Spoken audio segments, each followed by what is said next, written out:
Steve Jobs, John Lennon, Tom Cruise, Whoopi Goldberg, George Washington, Leonardo da Vinci, Albert Einstein, Walt Disney, Thomas Edison, Winston Churchill, Pablo Picasso, Thomas Edison, Woodrow Wilson. Now, you probably know that all of these people have something in common. But what? They were all diagnosed with dyslexia. Dyslexia is a learning disability, and many people assume that because someone is dyslexic, they have a lot of trouble reading and they can't be successful because of it. Well, as you've just heard from that long list of accomplished people, that is not true. Hi, my name is Elizabeth Esposito. I'm from Collin County, Legacy 4-H, and today I'll be discussing what dyslexia is, how it affects the brain, and talk about how early detection and specialized learning can reduce the effects of dyslexia. As many of you assumed, I am dyslexic. I found out in the 3rd grade when I was put into a special class called Take Flight. Before this, I had lots of trouble reading and was actually falling behind in my class. Spelling was also extremely difficult for me. After I was put to this Take Flight class, I noticed a great difference in my abilities to read and write. And my reading was actually ahead of my peers. I learned to love reading. Now, still to this day, I can't spell complex words. And if you look at my script for this speech, you'll see that spelling is not my forte, and there's much room for improvement.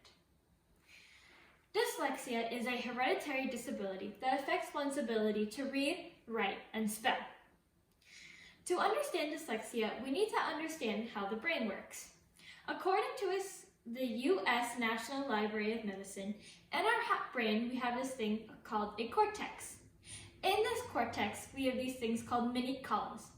Our mini columns are almost like telephone poles. The distance between our mini columns can affect the abilities in the brain. For example, someone with autism has mini columns that are very close together. This means that they are able to perform highly specific and detailed tasks. It's the opposite for someone who has dyslexia. Our mini columns are very far apart, making our axons very long. While this does mean it takes longer for us to do tasks like reading, we are able to look at situations in a unique way that not many other people can. The way the dyslexic brain works is also very interesting. When we read, we involve many parts of our brain, including the verbal, visual, and hearing. Dyslexics mainly have a problem with the visual and hearing part of it. For this reason, when we read, we may take longer to read a specific text. However, when we are finished reading that text, we will comprehend it much better. Someone who has dyslexia will read at an average of 100 words per minute. However, someone without dyslexia can read closer to 250 words per minute. I think of dyslexia as more of a trade-off than a disability. While we do comprehend things, while we do read a little bit slower, we comprehend things much better.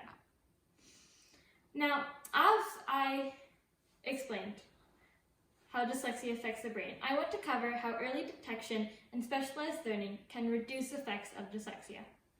As I mentioned, I was diagnosed in the 3rd grade and put into a specialized class, so that instead of going to English, I was in the class called Take Flight. There I learned to train my brain in the best way possible to process information. In our education system, we have many laws that have been put into place to help students who have dyslexia. However, there are still improvements that can be made. In Texas, we have passed 3 laws to help dyslexic students. One thing we can improve on is the testing for students who have dyslexia. My school is very good at giving accommodations for the students who need them. However, not all schools give these same accommodations. Another problem is identifying the students who have dyslexia at an early age. A study conducted by the Yale Center of Dyslexia and Creativity did a study on the students who have dyslexia. They tracked the students who have dyslexia throughout high school.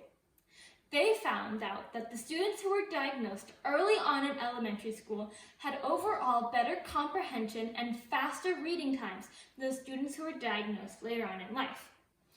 One solution to this would be to have a mandatory dyslexia seminar for all teachers, or at least English teachers, so that they are able to identify the students who have dyslexia quicker and get them into a specialized program.